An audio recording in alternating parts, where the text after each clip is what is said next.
What's good, guys? It's James with Daelyte Media coming at you with another video. So recently, I finished up another short film. It's gonna be great. When I drop it, I want you guys to check it out. It's a great film.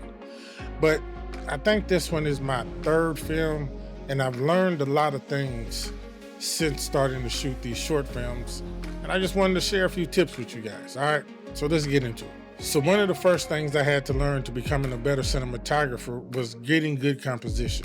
So learning things like the rule of thirds, using leading lines, and framing really helps to take your cinematography to another level. Lining your subjects up in certain places in the frame will really help to drive emotion and just give the film an overall better aesthetic to it, because you want people to actually like what they're seeing. So using these tools and using these rules can sometimes help you. Now, the second thing is really focus on lighting. Now, this is something that I've struggled with in the past, and quite honestly, I still struggle with. Lighting can be kind of tricky to master, but if you practice, you'll get the hang of it. One thing that I did hear a lot of people say that helped me is light spaces and not faces. And at first, this concept didn't make a whole lot of sense to me, because in my logic, I'm thinking, well, I got to make sure that the person is lit so we see the person. But when I started to grasp it and actually begin to watch people do it and then try it myself, I started to understand what they mean by this. And it's really not that difficult.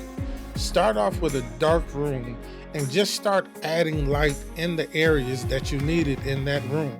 Once you get that, place your talent into that space, and then you'll see what type of light needs to hit them. And it makes it a lot easier to try to do this. It does take a little time, and I know with me, my patience can be a little thin sometimes, but the end result is great. Doing things like using motivated lighting, which is simply using a light source that is already in the room and then, well, motivating that light.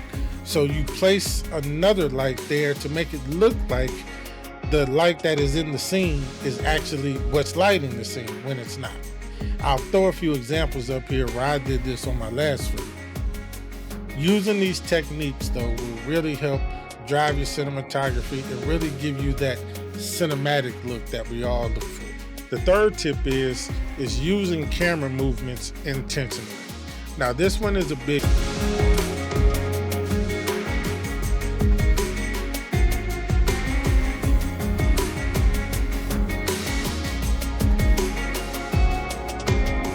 shots. The problem is a lot of times those shots just aren't necessary for your story. If you're doing a very dramatic scene that requires us looking at your character, but the camera's whipping and jumping all over the place, then you haven't done what the scene is supposed to do. You haven't pulled us into that emotion of the scene. So camera movement should be intentional and should only be used if it's going to drive your story. Some of my favorite directors use static shots to push their story.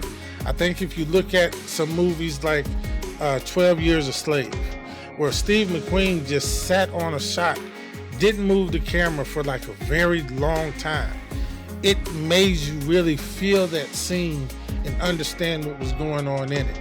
These type of things are very, very important when telling your story, and it makes your cinematography look just that much better. And one last bonus tip is pre-planning. Now, I didn't do this in the past at all. I was a straight running gun guy. Even when it came to my films, you grab some talent, grab your camera, show up, let's start shooting. But what I found out with this last film was that pre-planning really kept me organized on shoot day. So it was simple. I used the Milanote app, and they are not sponsoring this video whatsoever, but that app really is a great tool to use for your pre-planning. So I was able to create a mood board, a shot list, and a storyboard, and then put the script in there, and then the music that was going to be in the film, send that to the talent so they could see kind of the direction that I was going, and it was invaluable. We all showed up on shoot day knowing exactly what we needed to do and how we needed to get it done. Pre-planning is going to help you out a lot. You get to the shoot, forget what kind of shots you need, you forget the B-roll you need, you can open up this app, look at it, and boom, you're ready to roll. So pre-planning is really gonna be invaluable to your cinematography and to your film overall. So these are just some quick tips that I learned on my last shoot, and I hope they help you guys out a lot. They really helped me. But listen, if you guys like videos like this, I need you to go ahead and hit that subscribe button. I got a lot of things coming out. You guys always remember to clean the lens, and I'll catch you in the next one. Peace.